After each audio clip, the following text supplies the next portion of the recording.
Try depositing a lie. The ultrasound photo looked real enough to fool anyone who wasn't a radiologist. Too bad for my wife, Vanessa, that my sister Jenna happened to be one of the best in Maine. I'm Eli Carver, 36 years old, owner of a small security tech business that barely keeps us afloat in our old Victorian house on Maple Street. My wife Vanessa works in PR for Portland General Hospital, making twice what I do and never letting me forget it. She's the kind of woman who orders wine by pointing at the price, not the grape.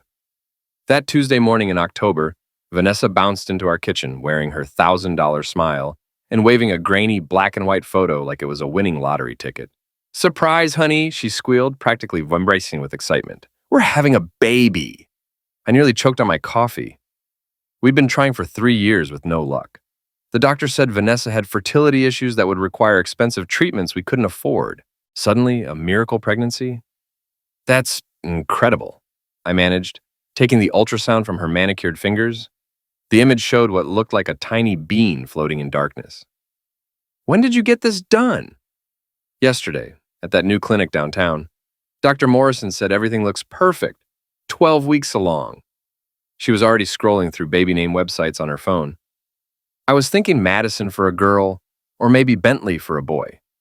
Of course she was thinking luxury car names. 12 weeks, but you haven't been sick at all. No morning sickness, nothing. I studied the photo more carefully. Something felt off, but I couldn't put my finger on it. Vanessa waved dismissively. "Not every woman gets morning sickness, Eli. God, can't you just be happy for once? This is what we've wanted." What she'd wanted, maybe. I'd stopped wanting anything from our marriage about 2 years ago, when I realized she saw me as a stepping stone to something better, not a destination. "I'm happy," I lied, forcing a smile on. "I should call Jenna and tell her she's going to be an aunt. Don't bother her with this yet. You know how she gets all medical and analytical about everything. Let's just enjoy the moment." But I was already texting my sister a photo of the ultrasound with the message, "Welcome to the family, Aunt Jenna." Her response came back in less than 5 minutes. "Call me, now. Don't let Vanessa hear you." My blood turned to ice water. I waited until Vanessa left for work, then called Jenna from my basement office where I kept my security equipment and case files. The room smelled like old coffee and electronic components, my sanctuary from the perfect Pinterest life Vanessa had constructed upstairs. "Eli, that's not an ultrasound from any clinic in Maine," Jenna said without preamble. "The formatting is wrong, the measurements don't match our standards, and the image quality suggests it's from a European system, probably downloaded from the internet." "You're saying it's fake?" "I'm saying your wife is lying to you. The question is why." I stared at the ultrasound photo on my desk, seeing it clearly for the first time. The edges were too clean, the contrast too perfect. How had I missed it? "There is something else," Jenna continued. "That image isn't even of a 12-week fetus. It's closer to 8 weeks, and the positioning is wrong for a normal pregnancy. This looks like it came from a medical textbook or website." Jesus Christ. "Eli, listen to me carefully. Don't confront her yet. If she's running some kind of scam, you need evidence. Real evidence. Can you do that?" "Yeah," I said, my mind already shifting into investigative mode. "I can do that." After hanging up, I sat in the darkness of my basement office, surrounded by the tools of my trade, cameras, recording equipment, background check software. I'd built my business helping people uncover the truth about cheating spouses, insurance fraud, and corporate theft. Now I was about to use those skills on my own wife. The irony wasn't lost on me. Over the next 3 days, I watched Vanessa like she was a suspect in a case, which I suppose she was. She'd started asking for money, small amounts at first, $50 for prenatal vitamins, $100 for special pregnancy food that I never saw her eat. Then came the bigger requests. "The doctor wants me to see a specialist," she announced over dinner Thursday night. We were eating takeout Chinese food because Vanessa claimed the smell of cooking made her nauseous, despite showing no other signs of pregnancy. "And it's going to cost $3,000, but insurance won't cover it because it's considered elective." $3,000? I set down my chopsticks. "For what kind of specialist?" "High-risk pregnancy consultation, because of my age and history." She was 33, hardly ancient for childbearing, and her only history was the fertility issues that had supposedly been miraculously overcome. "Can't you see someone at Portland General? You work there? Don't they have specialists?" Vanessa's jaw tightened. "I don't want everyone at work knowing my business, Eli. This is private, personal. I thought you'd understand that. Of course, I just want to make sure we're spending our money wisely. Our money? Her voice went sharp. I make more than you do, remember? And this is for our baby. There it was, the reminder of really paid the bills delivered with surgical precision. Vanessa had a talent for finding pressure points and pressing them until you gave her what she wanted. You're right, I said. I'll transfer the money to your account tomorrow. But instead of transferring money, I called my old friend Dave Hutchins. Dave was an ex-cop who now ran a private security consulting firm. More importantly, he had connections throughout the city and a healthy disrespect for people who thought they were smarter than everyone else. We met at Murphy's Pub on Friday afternoon.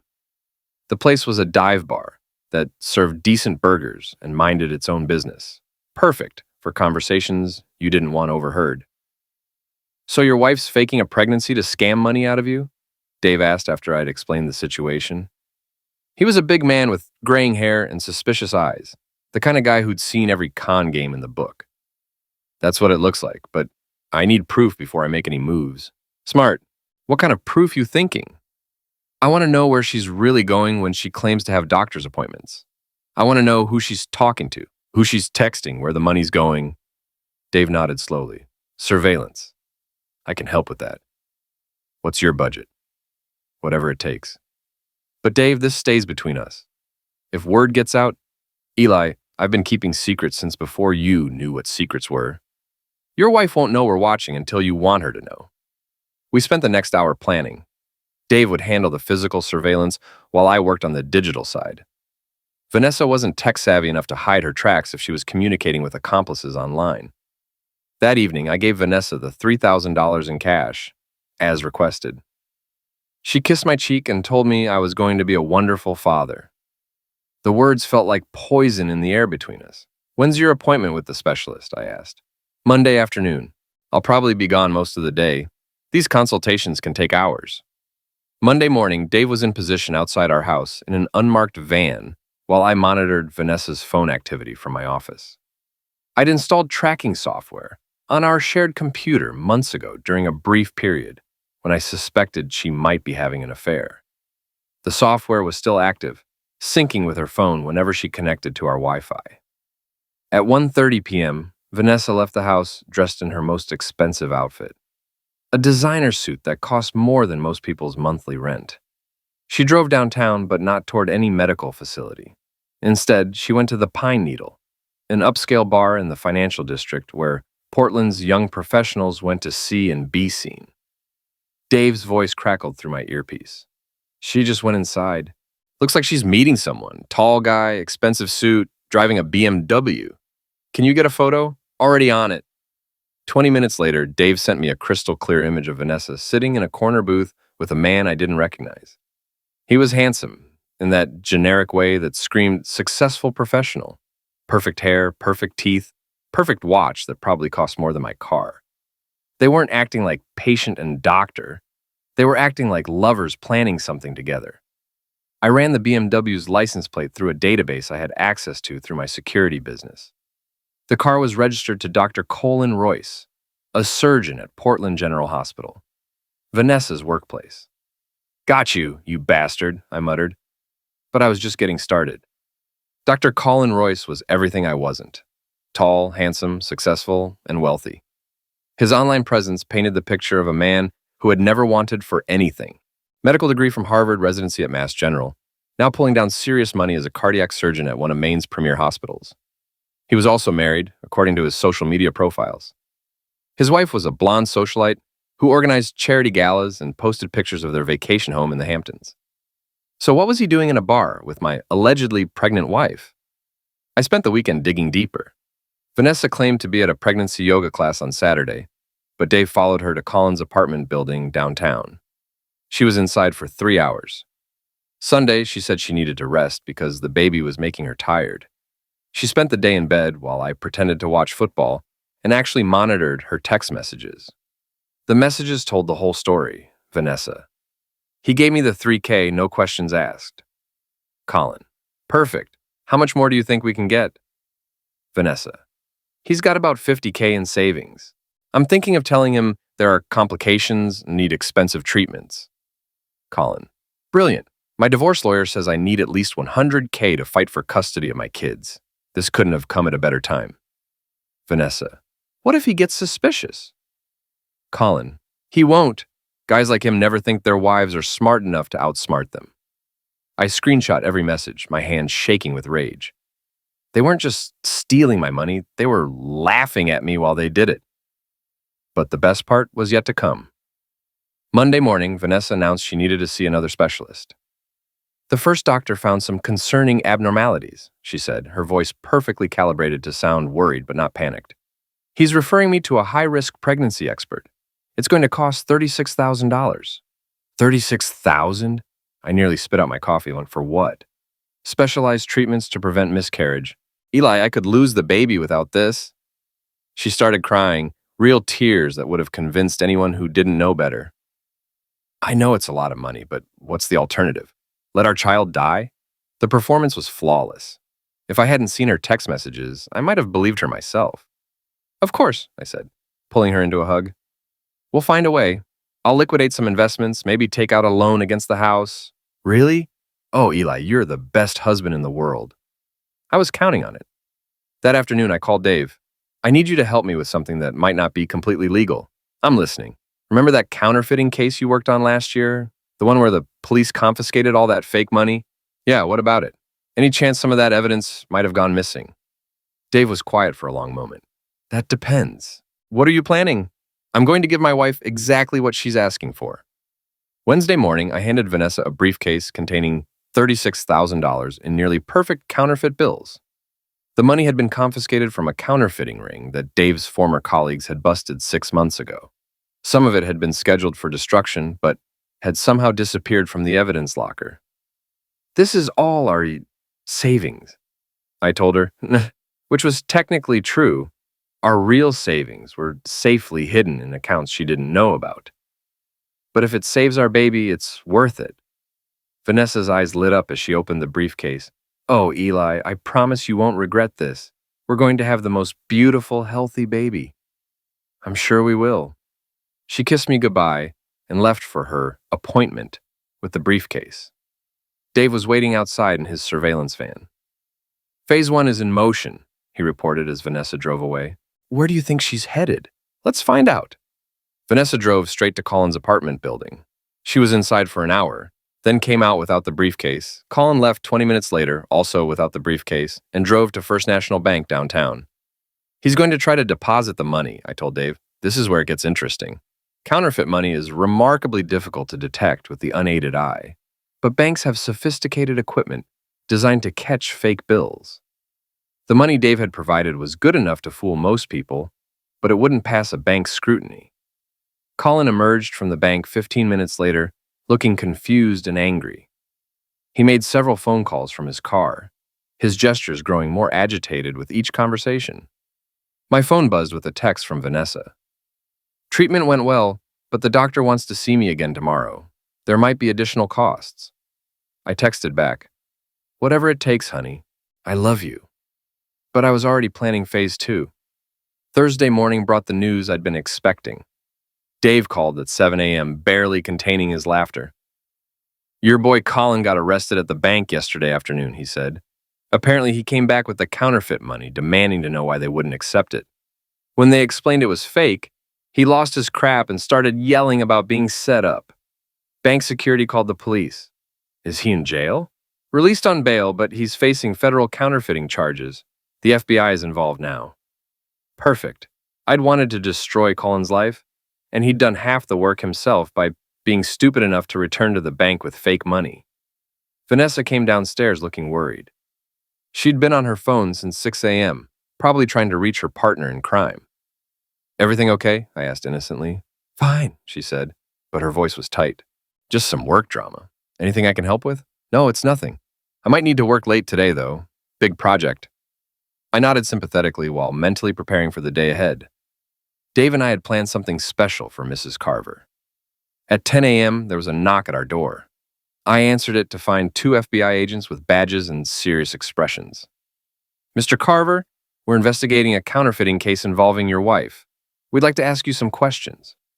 Vanessa appeared behind me, her face pale. What's this about? Ma'am, we have evidence that you were involved in passing counterfeit currency. We need you to come with us for questioning. The performance was flawless.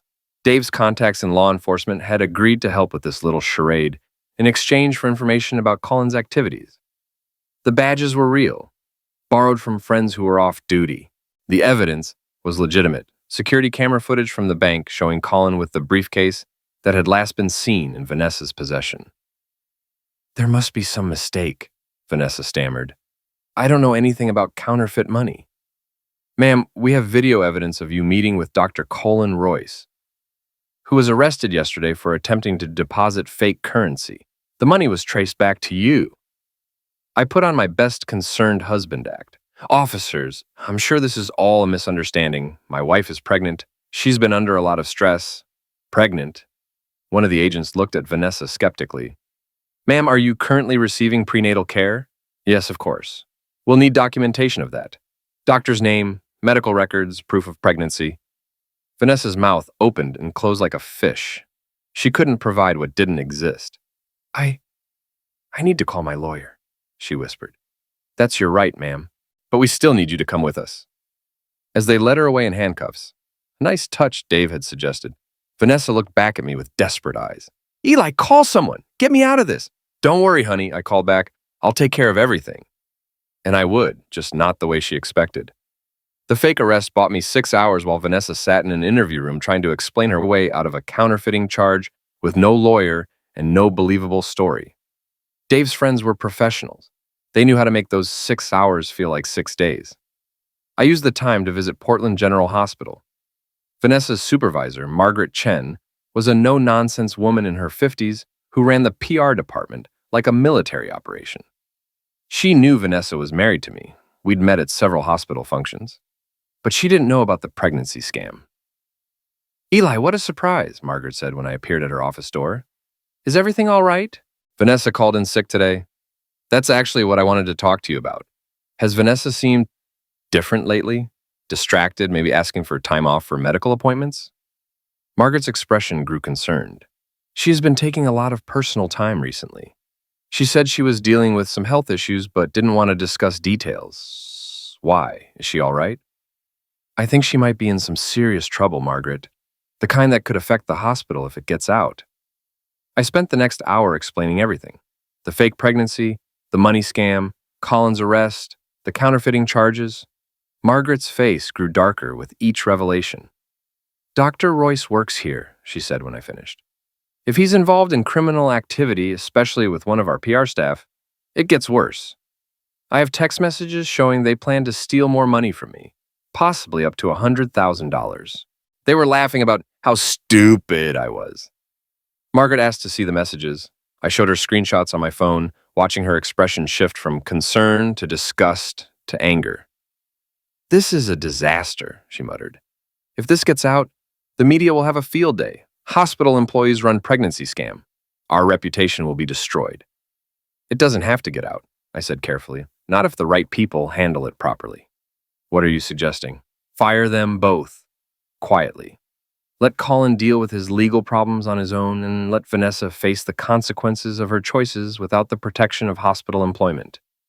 Make it clear that Portland General had no knowledge of their activities and took immediate action when informed. Margaret nodded slowly. I'll need to discuss this with the board, but yes, I think that's the right approach. Thank you for bringing this to my attention, Eli. I know this can't have been easy. I just want to do the right thing. By the time I got home, David called to let me know Vanessa was being released. The fake FBI agents had concluded their investigation and determined there wasn't enough evidence to hold her. But they'd made it clear she remained under suspicion. Vanessa arrived home 3 hours later, looking like she'd aged 10 years in one day. Eli, thank God you're here, she said, collapsing into my arms. It was horrible. They kept asking about Colin, about money, about pregnancy records I don't have because she stopped, realizing what she'd almost admitted. Because what? I asked gently. Because I was trying to surprise you. I wanted to wait until I was further along before making it official with doctors here in town. Still lying, even after being arrested. I had to admire her commitment. It's okay, honey. We'll figure this out. But maybe you should take some time off work. Let things calm down. I can't take time off. We need the money. especially now with the baby coming and these legal problems. Actually, about that, Margaret Chen called me today. Vanessa went very still. What did she want? She wanted to know why the FBI was asking questions about you and Colin. Apparently, word has gotten around the hospital. What did you tell her? The truth, that my wife is innocent and being dragged into something because of her association with Colin. Relief flooded Vanessa's face. Thank you. I was so worried. There is one problem, though. The hospital board is meeting tomorrow to discuss the situation. They might decide that both you and Colin are too much of a liability to keep on staff. They can't fire me. I haven't done anything wrong. I know that, and you know that, but perception is reality in situations like this. The hospital can't afford to look like they employ people involved in criminal activity. Vanessa started crying. Real tears this time, tears of fear and desperation. What are we going to do? How are we going to pay for the baby's medical expenses if I lose my job?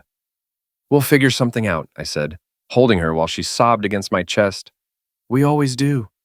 But we both knew there was no baby, no medical expenses, and after tomorrow, no job.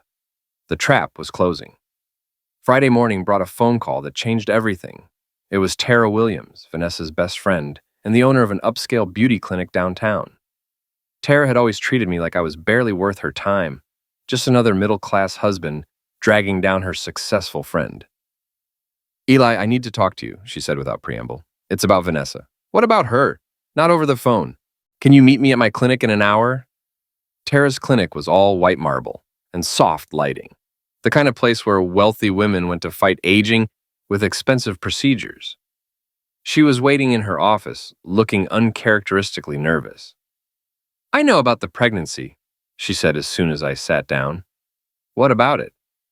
That it's fake, that she's been scamming you with Colin Royce. I kept my expression neutral. That's a serious accusation, Tara. It's also true. She told me everything 3 weeks ago, said she needed my help to make it believable. And you helped her? Tara's face flushed. She said you were controlling and manipulative, that you controlled all the money, and she needed a way to get enough cash to leave you safely. I thought I was helping a friend escape a bad situation. But now you know better? Now I know she was lying about that too. Colin called me yesterday, panicking about the FBI investigation. He told me the real plan. They were going to take you for everything you had, then disappear together once his divorce was finalized. I leaned back in my chair, studying her. Why are you telling me this now? Because I'm not going to prison for Vanessa's lies. Colin said the FBI thinks I'm involved because I helped create fake medical records for her pregnancy. I could lose my license, my business, everything. What kind of fake medical records? Pregnancy test results, ultrasound reports, doctor's notes. I have a friend who works at a lab. She helped us create documents that would pass casual inspection. In exchange for what? Vanessa promised me $20,000 once she got the money from you. She said it would be easy, that you'd never suspect anything because you trusted her completely. The casual cruelty of it hit me like a physical blow. My wife and her best friend, laughing about how gullible I was, while they planned to destroy my life. I want to make this right, Tara continued. I'll testify against them, provide evidence, whatever you need. Just please don't let me go down with them. What evidence do you have? She opened her desk drawer and pulled out a manila folder. Copies of all the fake documents, text messages between Vanessa and me, recordings of conversations where she talked about the plan. Recordings? I started recording our conversations after Colin got arrested. I had a feeling things were going to go bad, and I wanted protection. She played a recording on her phone. Vanessa's voice came through clearly. Eli is such an idiot. He actually cried when I showed him the ultrasound. I almost felt bad for him, but then I remembered how much money we're going to get out of this. Another voice, Colin. How much longer do you think we can string him along? Vanessa. As long as it takes. I'll tell him there are complications, that I need bed rest, whatever keeps him paying. By the time he figures it out, we'll be long gone. I listened to 10 minutes of recordings, each one more damning than the last. They talked about my money like it was already theirs, about me like I was a mark in a con game, about our marriage like it was a joke they were playing on someone too stupid to get it. I want copies of everything, I told Tara. Of course.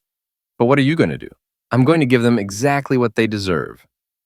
That afternoon, I called my lawyer, my accountant, and my bank. By evening, I had filed for divorce, frozen all joint accounts, and secured restraining orders against both Vanessa and Colin. The legal documents were served simultaneously at 6 p.m. Vanessa at home, Colin at his apartment. Vanessa read the divorce papers with growing horror. Eli, what is this? What are you doing? I'm protecting myself from a criminal conspiracy to defraud me of my life savings. Criminal conspiracy? Are you insane? I'm pregnant with your child. No, you're not, and I can prove it. I played Tara's recordings on my phone.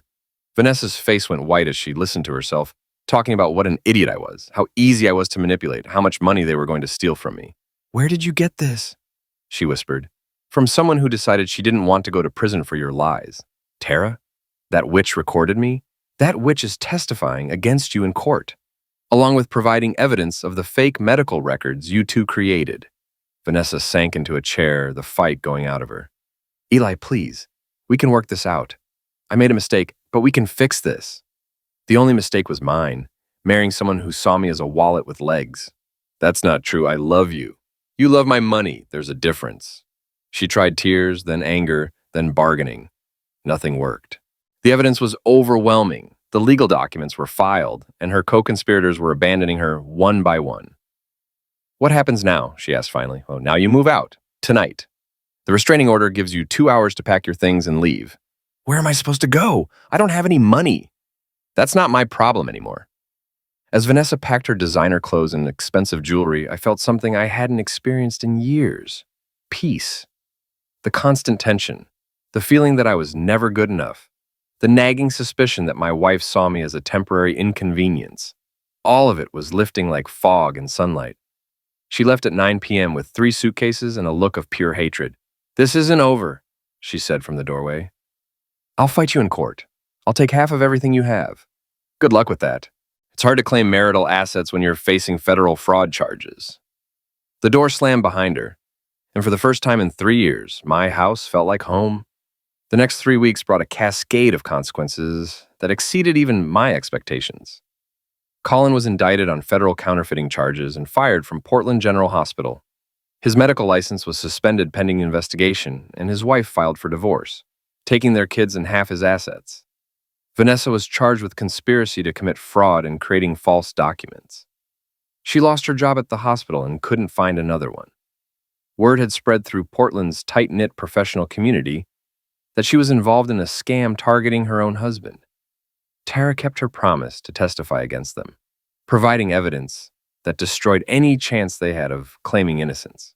In exchange, she received immunity from prosecution, but lost several high-profile clients who didn't want to be associated with the scandal. But the real reckoning came when our mutual friends chose sides. Marcus and Jennifer Webb had been our closest couple friends for 5 years. We'd vacationed together, celebrated holidays together, been each other's emergency contacts. They were successful professionals. He was a financial advisor. She was a real estate agent. And they'd always seemed to look up to Vanessa's ambition and success. When news of the scandal broke, I expected them to be shocked and supportive. Instead, I got a cold phone call from Marcus. Eli, Jennifer and I have been talking and we think what you did to Vanessa was completely out of line. What I did to her, setting her up with fake money, having her arrested, destroying her career. She made a mistake, but your response was vindictive and cruel. I couldn't believe what I was hearing. Marcus, she tried to steal $50,000 from me with a fake pregnancy. How is that just a mistake? She was desperate, Eli. You controlled all the money in your marriage, made her feel trapped and powerless. She saw the pregnancy thing as her only way to get some financial independence. Financial independence?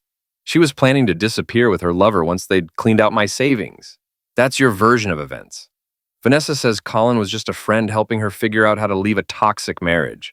Toxic? I never laid a hand on her. Harm isn't always physical, Eli. Financial control, emotional pressure, manipulative behavior.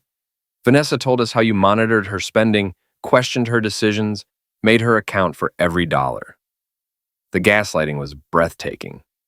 Vanessa had somehow convinced our friends that she was the victim, that I was a controlling husband, that her criminal fraud was actually an act of self-defense. Marcus, I have recordings of her laughing about how stupid I was, planning to steal my money, calling me an idiot behind my back. Recordings you made illegally, violating her privacy. That just proves how controlling and paranoid you were.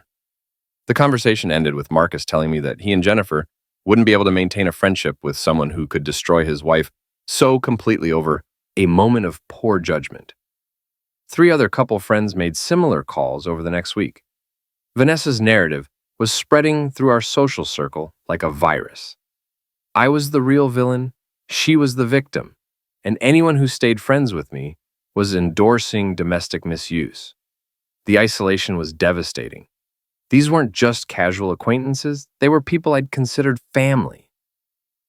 People who'd been in my home hundreds of times, people who'd seen my marriage up close for years.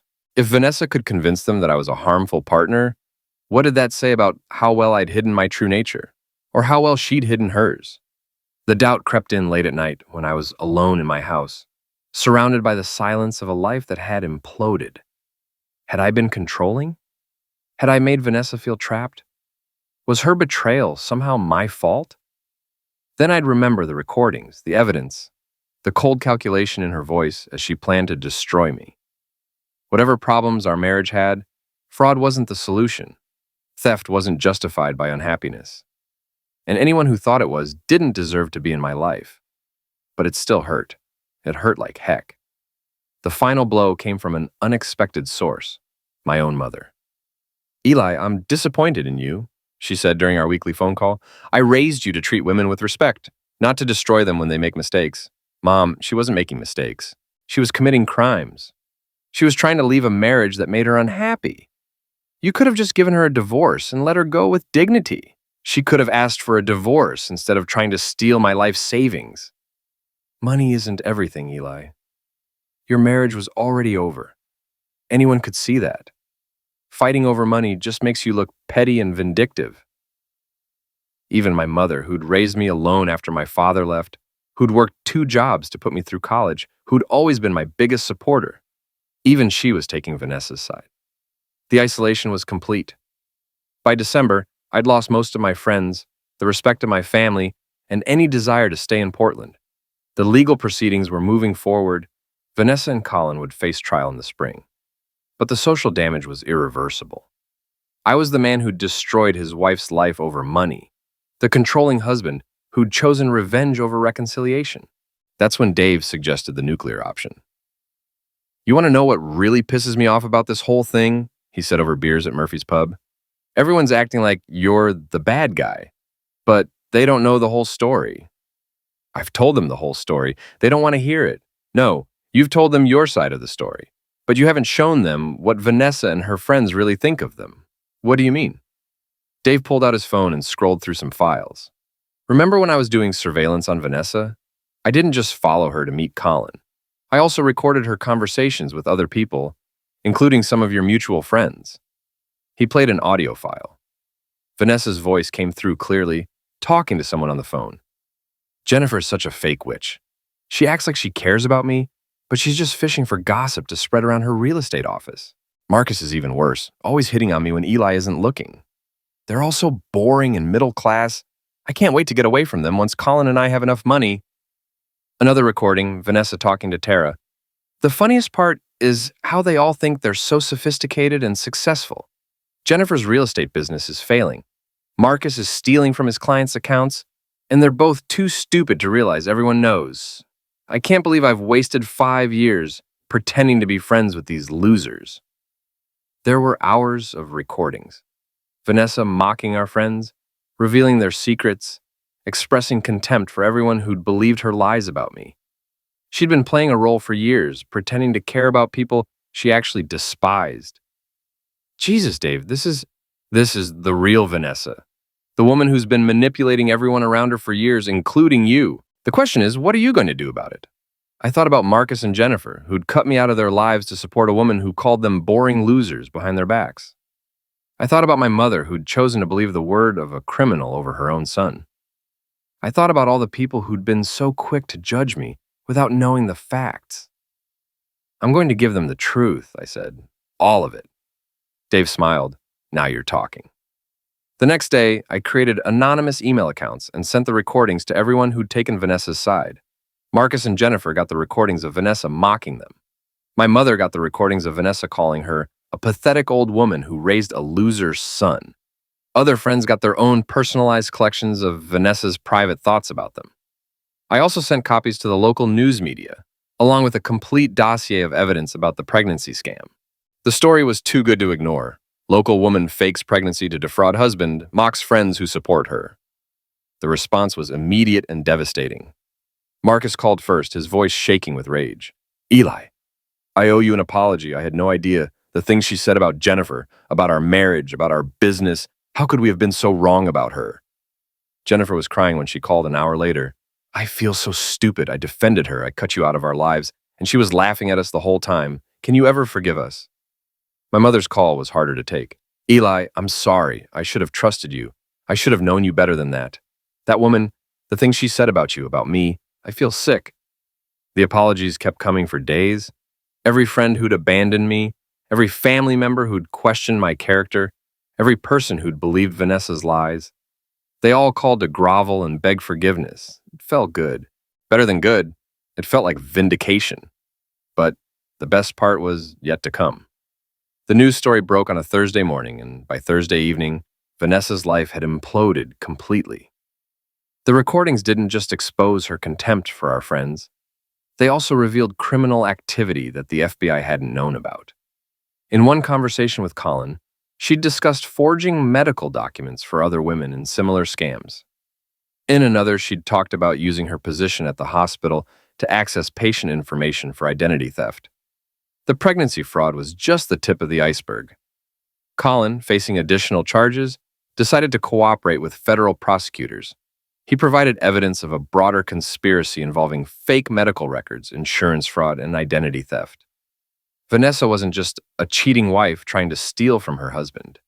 She was part of an organized criminal enterprise. The additional charges meant serious prison time. Her lawyer advised her to take a plea deal, but Vanessa's arrogance wouldn't let her admit defeat. She insisted on going to trial, convinced she could charm a jury the same way she'd charmed our friends. She was wrong. The trial lasted 2 weeks and was covered extensively by local media. The prosecution played the recordings of Vanessa mocking me, our friends, and her own victims. They showed evidence of the fake pregnancy, the forged documents, the money laundering through Colin's accounts. Vanessa's defense was that she'd been manipulated by Colin, that she was really a victim of his criminal scheme. But the recordings prove she'd been an eager participant, often suggesting new ways to expand their operations. The jury deliberated for 3 hours and found her guilty on all counts: conspiracy to commit fraud, forgery, identity theft, and money laundering. The judge sentenced her to 8 years in federal prison. Colin got 12 years for his role as the ringleader. Tara, who'd cooperated with prosecutors, received 2 years probation and lost her medical license. As I watched Vanessa being led away in handcuffs, I felt something I hadn't expected: pity. She'd had everything: a successful career, a comfortable life, people who cared about her, and she'd thrown it all away for money and the thrill of manipulating others. But the pity didn't last long. She'd made her choices, and now she was facing the consequences. Outside the courthouse, reporters asked if I had any comment on my ex-wife's conviction. I hope she uses her time in prison to reflect on the damage she's caused to everyone who trusted her, I said, including herself. That evening, I had dinner with Marcus and Jennifer at a restaurant downtown. They'd been trying to rebuild our friendship since the recordings came out, and I'd finally agreed to meet with them. We owe you more than an apology, Marcus said. We should have known better. We should have trusted you. You believed what you wanted to believe, I replied. Vanessa was very good at telling people what they wanted to hear. How did you know? Jennifer asked. How did you see through her when the rest of us couldn't? I didn't, not at first. It took her trying to steal $50,000 from me to open my eyes. If she'd been satisfied with smaller amounts, she might have gotten away with it for years. What are you going to do now? Marcus asked. Move on. Start over. Try to remember what it feels like to trust people again. It was easier said than done. The betrayal had left scars that went deeper than just the marriage. When your wife can lie to your face for months, when your friends can turn against you based on those lies, when your own mother can doubt your character, it changes how you see the world. But I was working on it, one day at a time. 6 months after Vanessa's conviction, I sold the Victorian house on Maple Street and bought a smaller place across town. The old house had too many memories, too many reminders of a life that had been built on lies. My security business was thriving. Word had spread about how I'd uncovered my wife's fraud, and I was getting calls from people who suspected their own spouses of cheating or stealing. It was depressing work in some ways. So much betrayal, so much dishonesty, but it was also satisfying to help people find the truth. Dave and I had become closer friends through the whole ordeal. He'd seen me at my worst and stuck by me anyway, which meant more than I could express. "You know what the best part of this whole thing is?" he said one evening as we watched a baseball game at Murphy's Pub. "What's that?" "You're not bitter. After everything she put you through, everything you lost, you're not walking around angry at the world." I was for a while, but staying angry just gives her more power over my life. She's in prison, I'm free. That's justice enough for me. You're a better man than I am. If my wife had pulled that crap, I'd probably still be plotting revenge. I got my revenge. She's wearing an orange jumpsuit and eating prison food while I'm drinking good beer and watching baseball with my best friend. What more could I want?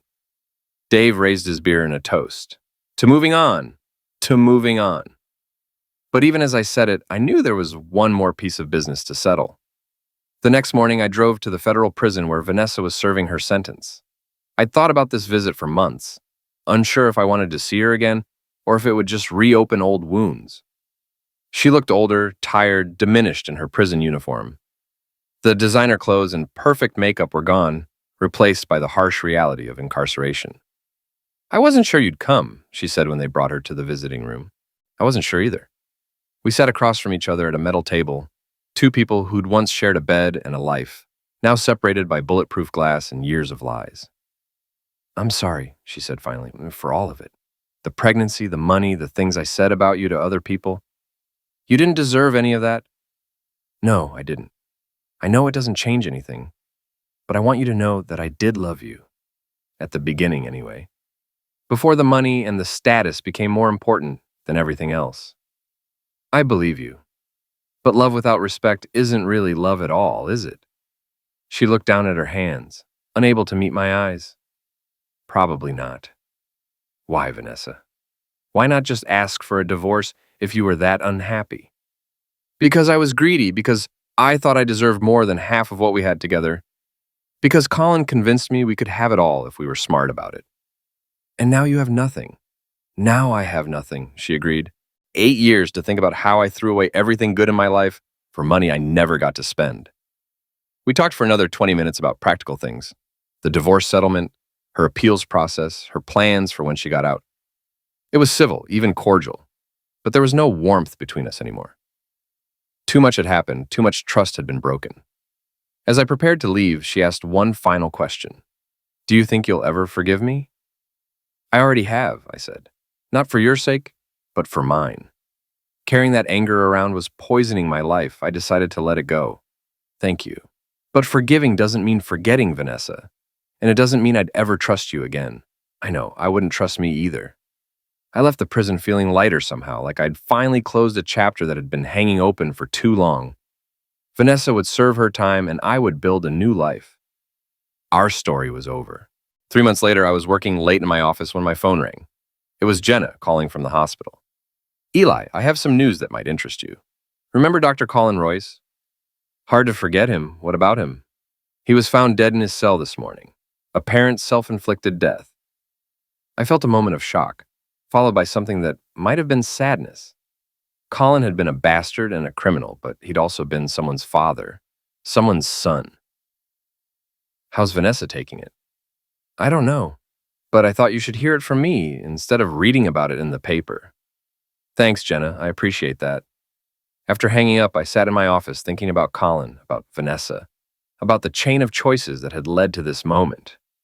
Colin had chosen greed over honor, crime over honesty, and ultimately death over facing the consequences of his actions.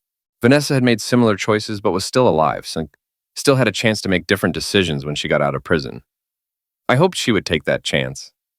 As for me, I was choosing to move forward, to trust again, carefully, to love again when the right person came along, to build a life based on honesty instead of lies, respect instead of manipulation, genuine connection instead of calculated performance.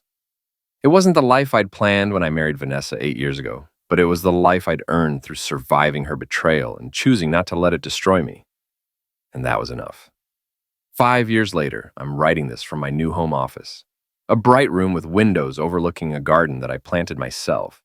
It's spring in Maine, and everything is coming back to life after a long winter.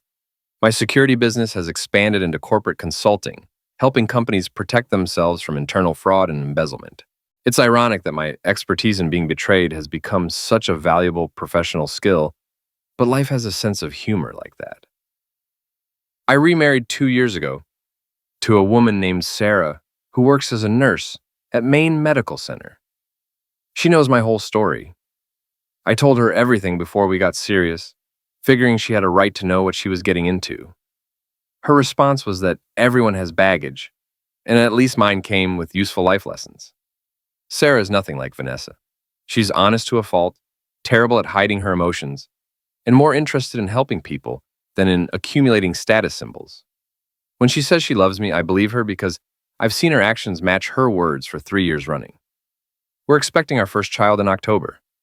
A real child this time, documented by real ultrasounds from real doctors. The irony isn't lost on me. Vanessa was released from prison 6 months ago after serving 7 years of her 8-year sentence. I heard through mutual acquaintances that she moved to Florida and is working at a call center under her maiden name.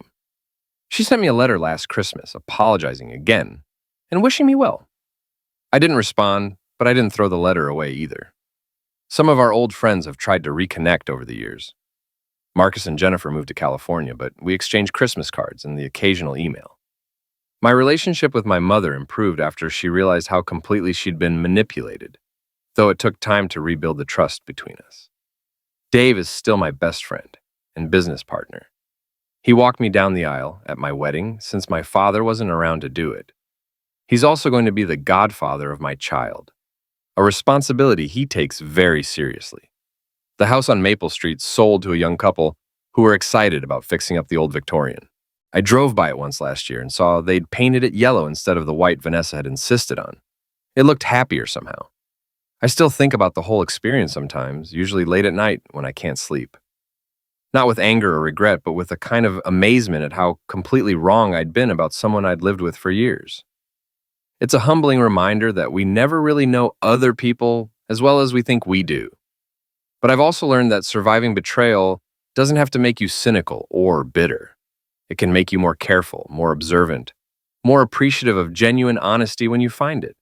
It can teach you the difference between love and manipulation, between trust and naivety, between forgiveness and foolishness.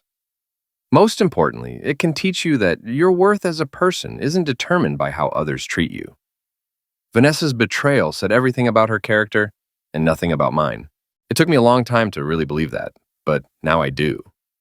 As I finish writing this, Sarah calls from downstairs that dinner is ready. It's just spaghetti and salad, nothing fancy, but it's made with love instead of calculation.